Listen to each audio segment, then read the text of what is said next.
રાજ્ય સરકાર દ્વારા છેલ્લા 2 વર્ષથી ફિટ ઇન્ડિયા ફિટ મીડિયા કરીને કાર્યક્રમ ચલાવ અને ફિટ ઇન્ડિયાની જે મુવમેન્ટ છે એમાં પત્રકારો બી ફિટ રહે એ મુવમેન્ટને વધારે આગળ વધારવા માટે રાજ્ય સરકારને સ્થાનિક માહિતી વિભાગ દ્વારા આ પહેલ કરવામાં આવી છે. આ બીજું વર્ષ છે એનું અને ખાસ કરીને રેડક્રોસ સોસાયટી અને રાજ્ય સરકાર અને માહિતી વિભાગ આ 3 દ્વારા સંયુક્ત આયોજન કરવામાં આવ્યું છે અને આજ રેડક્રોસ ખાતે મોટી સંખ્યામાં પત્રકારો પોતાની હેલ્થ ચેકઅપ કરાવી રહ્યા છે. નમસ્કાર, મારું નામ નરેન્દ્રસિંહ ચૌહાણ છે. રાજ્ય સરકાર દ્વારા ફિટ ઇન્ડિયા ફિટ મીડિયાનો જે કાર્યક્રમ રાખવામાં આવ્યો છે એ ખૂબ સરાહનીય છે અને આણંદ માહિતી ખાતું અને રેડક્રોસ સોસાયટી દ્વારા જે આણંદ ખાતે જે કાર્યક્રમ રાખવામાં આવ્યો છે બહુ સરાહનીય કાર્ય છે.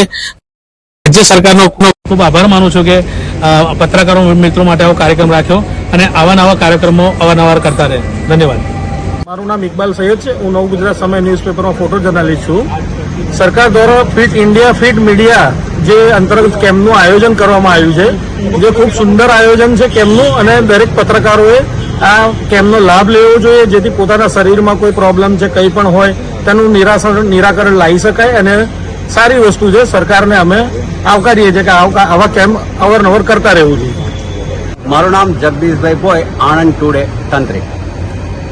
ગુજરાત સરકાર અને ગુજરાત રેડક્રોસ સોસાયટી દ્વારા આણંદ માહિતી વિભાગના સંયુક્ત ઉપક્રમે આણંદ રેડક્રોસ સોસાયટી આણંદ ખાતે આજે fit India fit media health checkup કેમ્પનું આયોજન કરાયું હતું.